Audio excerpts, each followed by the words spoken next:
हाँ दोस्तों, आपके अपने YouTube channel CS study one में आपका स्वागत है।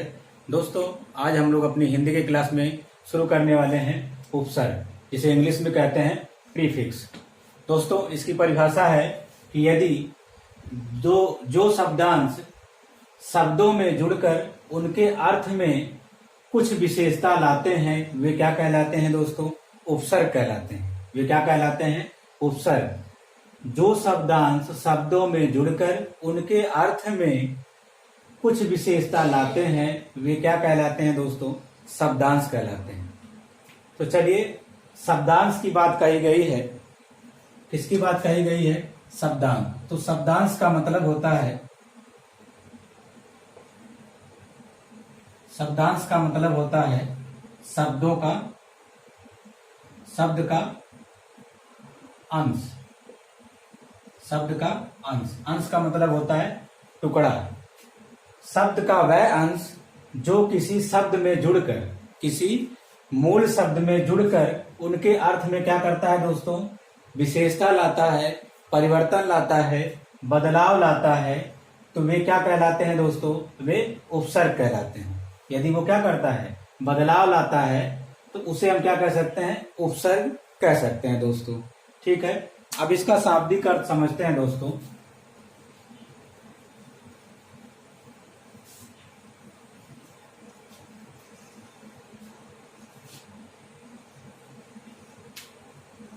उपधन सर्ग। उपधन सर्ग बराबर क्या है? उपसर्ग है दोस्तों। यहाँ पे उप का मतलब होता है समीप। उप का मतलब होता है समीप, और सर्ग का मतलब होता है सृष्टि करना। सृष्टि करना, यानी उप का मतलब होता है समीप और सर्ग का मतलब होता है सृष्टि करना, यानी निर्माण करना। यानी उपसर्ग क्या करता है? किसी शब्द में जुड़कर एक नए शब्द का क्या करता है दोस्तों? सृष्टि करता है या निर्माण करता है। जो नया शब्द होता है उसे हम यौगिक शब्द भी कहते हैं। ठीक है दोस्तों, तो चलिए हम लोग मूल शब्द की बात करते हैं। जैसे एक शब्द ले लेते हैं हार।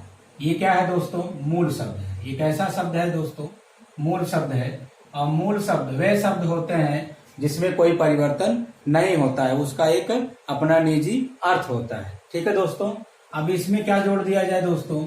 यदि प्रा जोड़ देते हैं। क्या जोड़ देते हैं दोस्तों? प्रा। और ये प्रा क्या है दोस्तों? उपसर्ग है। क्या है? उपसर्ग है। यदि इसको जोड़ दिया जाए तो एक नया शब्द क्या बनता है दोस्तों? प्रहार। एक नया शब्द क्या बनता है दोस्तों? प्रहार। और इस नए शब्द को क्या कहते हैं? इस नए शब्द को हम लोग क्या कहते हैं? यौगिक शब्द। क्या कहते हैं? यौगिक शब्द। यौगिक शब्द। और प्रहार का मतलब होता है चोट करना। चोट करना। अगर हम इस मूल शब्द की बात करें तो इसका अर्थ होता है दोस्तों पराजय। क्या होता है? पराजय। यानी वह शब्दांश जो किसी शब्द में जुड़कर उसके अर्थ में क्या करते हैं दोस्तों? परिवर्तन कर देते हैं या विशेषता ला देते हैं, उसे हम क्या कहते हैं दोस्तों? उपसर्ग कहते हैं। किसको उपसर्ग कहेंगे? उस शब्दांश को कहेंगे। तो यहाँ पे देखिए, ये प्रा क्या है? प्रा एक शब्दांश है, यानी एक शब्द का अंश है दोस्तों। यहाँ पे ये जो उपसर्ग है, इस हार में, हार मूल शब्द में लग जाने से उसमें क्या कर रहा है दोस्तों? इसका जो अर्थ है उसमें क्या कर रहा है दोस्तों? परिवर्तन ला रहा है और उसकी एक अलग विशेषता बता रहा है दोस्तों। जबकि हार का मतलब होता है पराजय, पर प्रा जोड़ देने से उसका जो अर्थ है वो क्या हो जाता है दोस्तों? प्रहार हो जाता है। और प्रहार का मतलब होता है चोट करना दोस्तों। ठीक है, तो उपसर्ग किससे पहले जुड़ता है? मूल शब्द से पहले जुड़ता है दोस्तों। ठीक है, यदि अगर ये उपसर्ग बाद में जुड़ जाए, यदि ये मूल शब्द से पहले जुड़ जाता है तो उपसर्ग, और बाद में यदि जुड़ता है कोई शब्दांश तो उसे हम प्रत्यय कहते हैं। पर दोस्तों, हम लोग आज उपसर्ग के बारे में चर्चा कर रहे हैं, तो ये क्या होगा? ये मूल शब्द से पहले ही जुड़ेगा। ठीक है दोस्तों, दूसरा शब्द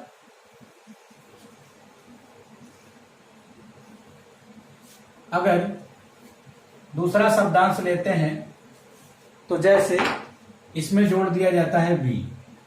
यदि दोस्तों बी जोड़ दिया जाता है तो ये क्या हो जाता है, बिहार हो जाता है, बिहार हो जाता है। इसमें क्या है, इस मूल शब्द में इसके जुड़ जाने से यानी उपसर्ग जुड़ जाने से इसमें क्या हो रहा है, परिवर्तन हो रहा है दोस्तों, बदलाव आ रहा है, एक विशेषता आ रही है। तो इसमें क्या हो रहा है दोस्तों, हार में बी जुड़ जाने से बिहार होता है, और बिहार का मतलब होता है घूमना या भ्रमण करना, भ्रमण करना, घूमना या भ्रमण करना दोस्तों। तो कहने का मतलब ये है दोस्तों कि ये जो शब्दांश है किसी मूल शब्द में यदि जुड़ जाता है तो उस मूल शब्द के अर्थ में क्या करता है, परिवर्तन कर देता है या विशेषता ला देता है। तो जो विशेषता लाता है दोस्तों वो क्या है, वो है उपसर्ग। ठीक है, उपसर्ग में सबसे पहले संस्कृत के उपसर्ग, संस्कृत के उपसर्ग। अब संस्कृत में 22 उपसर्ग पाए दोस्तों। संस्कृत के उपसर्ग अति, अधि, अनु, अप, अभि, अव, आ, उत, अप, दुर, दुस, निस, नी, परा, परि, प्रति, वि, सम, सु, ये सब क्या है दोस्तों, ये सब संस्कृत के उपसर्ग हैं दोस्तों। अक्सर एग्जाम में संस्कृत के उपसर्ग आते हैं। उपसर्ग को पूछा किस तरीके से जाता है, सबसे पहले ये देखिए, जैसे पेपर में देता है कि अत्यधिक, अत्यधिक में कौन सा उपसर्ग है, अत्यधिक में कौन सा उपसर्ग है। ऑप्शन देता है 4, जिसमें से आपको क्या करना है, ढूंढना है। ठीक है दोस्तों, तो हम क्या करते हैं, हम इस अत्यधिक में से मूल शब्द छांटते हैं। क्या करते हैं दोस्तों, मूल शब्द छांटते हैं। यदि क्या हो, यदि जो मूल शब्द है अगर वो हमको प्राप्त हो जाता है, मिल जाता है दोस्तों, तब हम क्या करेंगे, उपसर्ग का पता लगा सकते हैं। जैसे अब इसमें क्या है, और मूल शब्द वे शब्द होते हैं जिसका कोई अर्थ होता है दोस्तों। जैसे अब इसमें क्या है, अगर हम अत्य, धन, धिक कर देते हैं तो इन दोनों के जोड़ने से दोस्तों अत्यधिक नहीं बनेगा। क्यों, क्योंकि अत्य का कोई अर्थ नहीं होता है और धिक का कोई अर्थ नहीं होता है। तो जब तक अर्थ नहीं होगा दोस्तों तब तक हम क्या करेंगे, तब तक वो उससे कोई शब्द नहीं बनेगा दोस्तों। तो इस तरीके से क्या करना है, हमको ऐसे शब्द का वो करना है, अलगाव करना है जिसका कोई सार्थक शब्द हो, यानी मूल शब्द हमारा क्या हो, प्राप्त हो। जैसे अब इसमें क्या करेंगे दोस्तों, अति, धन, अधिक, अति, धन, अधिक। अब देखिए दोस्तों इसमें क्या है, जो अधिक है, अधिक का मतलब होता है ज्यादा, यानी अधिक का एक क्या है, शाब्दिक अर्थ भी है, और अति मतलब होता है ज्यादा होना, यानी इसका मतलब भी ज्यादा। जबकि निजी जो होता है, निजी तरीके से देखें, उपसर्ग का कोई अपना अर्थ नहीं होता है, लेकिन यदि मूल शब्द में जुड़ जाए तो उसका एक अपना अर्थ होता है। ठीक है दोस्तों, तो जैसे इसमें क्या है, अधिक में अति जुड़ जाने से अत्यधिक हो गया। और ये किसका उदाहरण है दोस्तों, ये यण संधि का उदाहरण है, यण संधि का उदाहरण है। जैसे कि ई में ई प्लस आ यदि मिल जाते हैं दोस्तों तो या का निर्माण करते हैं। ठीक है दोस्तों, तो ये किसका उदाहरण है, यण संधि का। ठीक है, इसी तरीके से हम क्या करेंगे कि मूल शब्दों को छांटेंगे। जैसे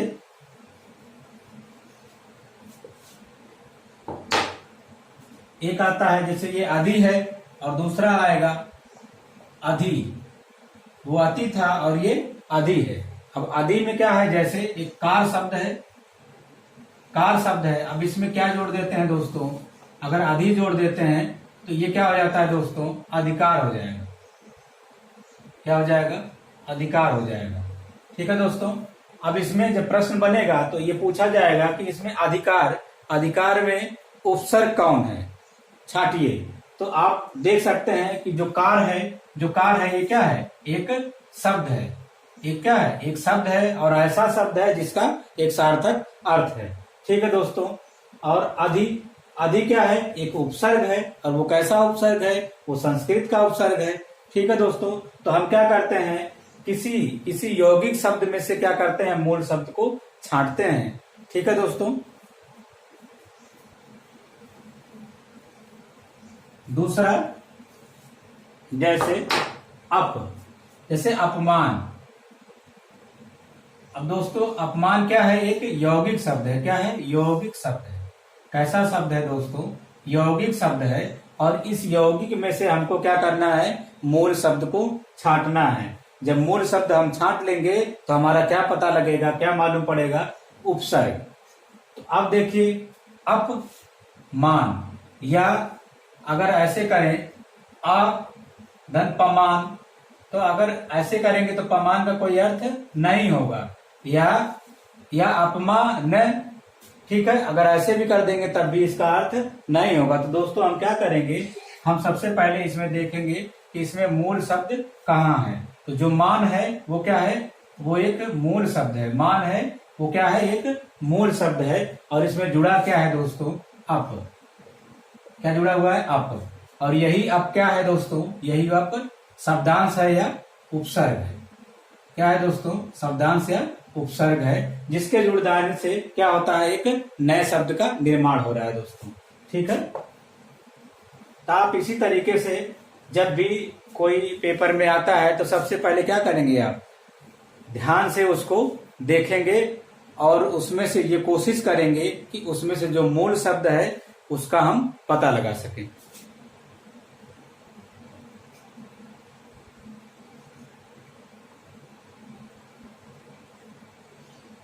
हिंदी के उपसर्ग जानते हैं, अ अन कोदु नी अव भरसु अध उन पर बिन। ये क्या है, ये हिंदी के उपसर्ग हैं दोस्तों।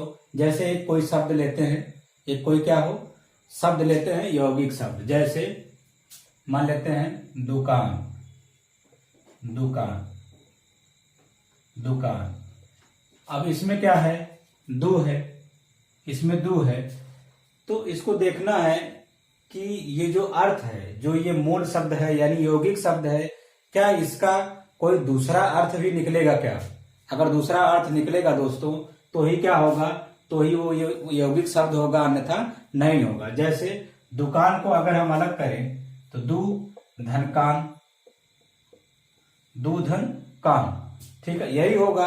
तो आप ये कहेंगे कि ये जो दु है ये क्या है, उपसर्ग है। पर दोस्तों क्या दुकान का मतलब दो कान होता है, ऐसा होता है क्या, ऐसा नहीं होता है दोस्तों।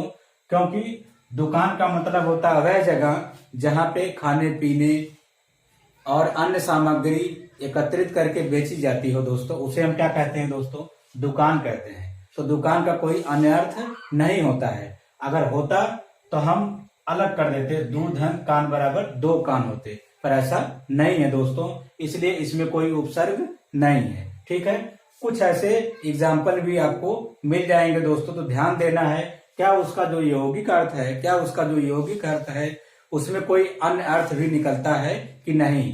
यानी जो अर्थ है, यानी दुकान जो है, दुकान का मतलब कोई और अर्थ होता है क्या, अगर नहीं है तो इसका मतलब वो उपसर्ग नहीं है दोस्तों। आ से क्या बना, अटल, अटल। फिर उसके बाद अन से क्या बना, अन से बना दोस्तों अनमोल, अनमोल। फिर उसके बाद कु से काल, कुचाल।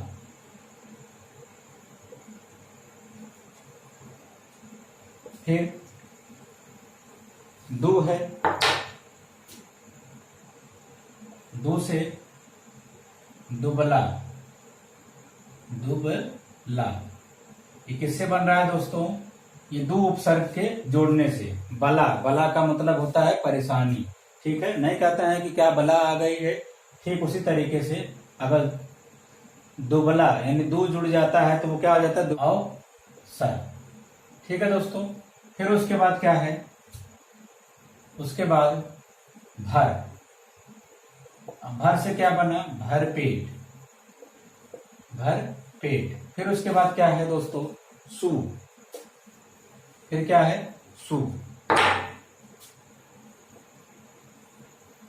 सु, सुफल या सुडौल, सुडौल मरा। अगर अध जोड़ते हैं तो एक नया शब्द बनाता है अध मरा, अध मरा। यानी अधमरा में क्या है दोस्तों, अध जो है उपसर्ग है।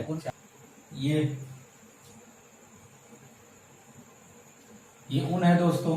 अब उनका क्या बनेगा, उनका बन जाएगा 59, 59 परलोक, परलोकार, परोपकार, अरबी फारसी के उपसर्ग लेते हैं। कम खुश गैर ना बा बद वे बिला ला सर हम हर। इसमें से कुछ शब्दों को लेते हैं, जैसे क्या है कम। अब कम से क्या हो जाएगा दोस्तों, कम से हो जाएगा कमजोर, कमजोर। फिर दूसरा क्या है खुश, खुश तो खुश नसीब, खुश नसीब। ठीक है दोस्तों।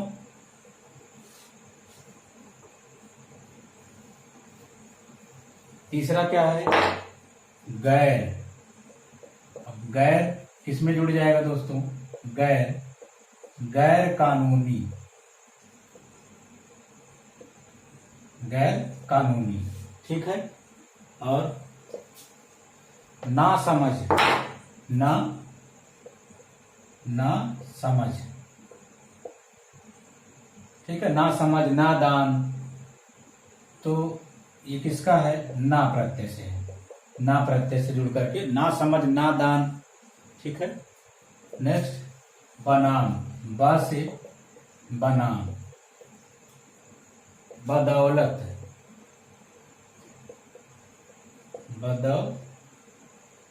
बदौलत। दोस्तों ये किसके हैं, अरबी के हैं। बा से बनाम बदौलत। ठीक है। अब आता है बद, बद, बद से क्या हो जाएगा, बदसूरत,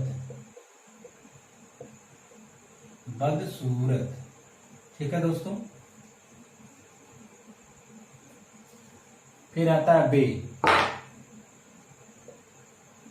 बेनकाब, बेनकाब। फिर आता है विला, विला, विला से क्या बनेगा दोस्तों, क्या वजह, विला वजह, विला वजह। फिर उसके बाद आता है ला, ला परवाह, ला परवाह, लापरवाह, लाचार।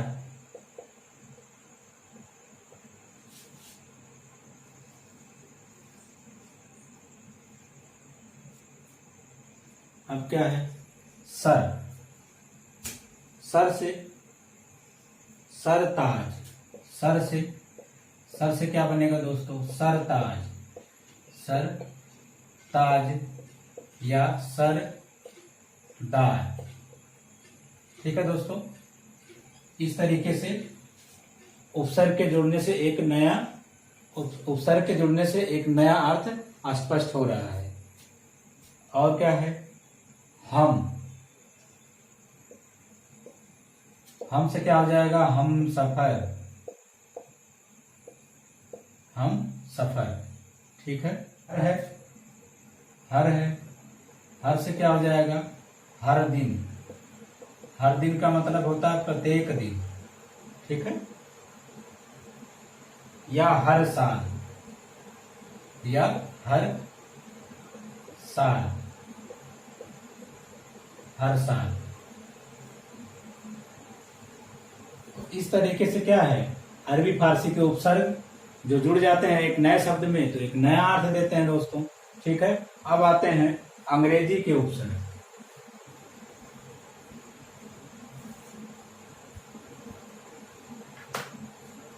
अंग्रेजी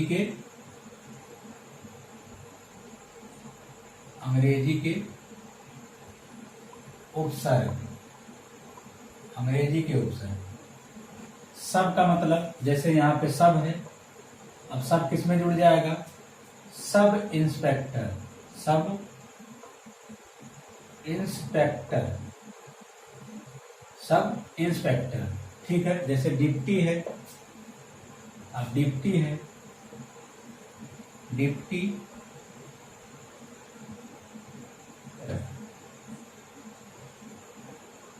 डिप्टी कलेक्टर। ठीक है, दूसरा क्या है? Vice. Vice chancellor.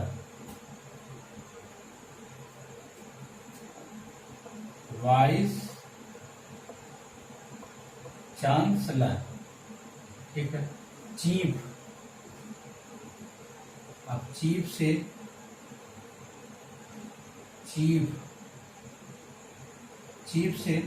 Chief minister.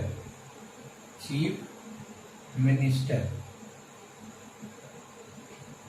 Chief, और लास्ट हेड है। हेड से क्या हो जाएगा दोस्तों? हेडमास्टर। हेडमास्टर। ठीक है, ये किसके उपसर्ग हैं दोस्तों? ये अंग्रेजी के उपसर्ग है। ठीक है, उनसे बनने वाले सब। दोस्तों, उम्मीद करते हैं कि आप लोगों को ये क्लास अच्छी लग रही होगी। यदि ये क्लास आप लोगों को अच्छी लगती है तो प्लीज लाइक, शेयर और सब्सक्राइब करना ना भूलें। थैंक्स।